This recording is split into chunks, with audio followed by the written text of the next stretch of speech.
તો ખાસ કરીને ટોપ સ્ટોક્સ પર નજર કરીએ તો ટીસીએસના પરિણામ આજે આવતા જોવા મળ્યા. સીસી ગ્રોથ નબળો રહ્યો છે, એને કારણે ટીસીએસની ઘટાડો છે.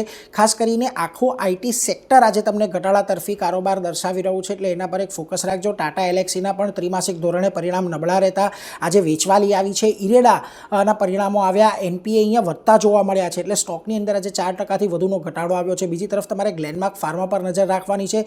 સબસિડરીએ કેન્સરની દવા માટેના કરાર કર્યા છે. શરૂઆતી કારોબારમાં અહીંયા 10%ની અપર સર્કિટ પણ આપણને જોવા મળી હતી. આ ઉપરાંત આનંદ રાઠી વેલ્થના પરિણામ બાદ આજે અહીંયા પણ તમને ખરીદારી જોવા મળી રહી છે. સારું ત્રિમાસિક રહેતું જોવા મળ્યું છે.